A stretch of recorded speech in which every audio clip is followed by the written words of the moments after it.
pourquoi il y a un S barré sur le dollar. Est-ce que vous savez? Je suis venu accompagner, comme le veut la tradition, c'est gentil. avec Merci. mon billet $1.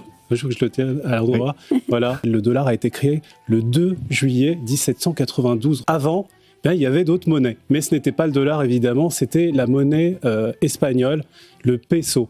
Et il n'était pas tout seul. Il y avait également la monnaie néerlandaise, il y avait la livre sterling, etc. Mais le peso, c'était la monnaie dominante. Et les comptables, au fur et à mesure, avec le temps, se sont mis à abréger le terme pesos en PS, première et dernière lettre. Et au fil du temps, ce sont des flemmards, hein, ils ont continué à abréger encore un peu plus et ils ont fini par superposer le P et le S. Alors je sais que ça paraît bizarre, mais si vous prenez une feuille blanche, essayez de faire l'expérience, vous allez voir qu'en superposant les deux, on arrive pratiquement à retrouver le fameux S barré avec les 2 colonnes. Donc ça, c'est l'explication la plus rationnelle. J'en ai une autre. Il y a une histoire de colonne, effectivement, avec le S.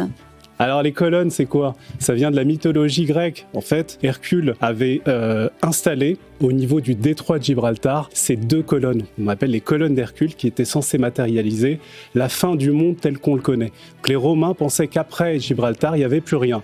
Sauf que les Espagnols ont mis fin à ce mythe en traversant l'Atlantique et en découvrant qu'il y a un autre monde derrière. Et donc, ces 2 colonnes d'Hercule, on les trouve sur les pièces espagnoles. Pour le coup, bien avant le peso, c'était le real espagnol, qui est la monnaie royale en Espagne, qui était frappé par ces 2 colonnes d'Hercule. Et entre les deux, un petit ruban. Et donc ce petit ruban fait penser singulièrement au sigle dont on parle depuis tout à l'heure. Un serpent, non? Alors, effectivement, ça, c'est des théories aussi qui sont encore un peu plus... qui tiennent de la légende urbaine, mais la réalité, c'est que le ruban, il existe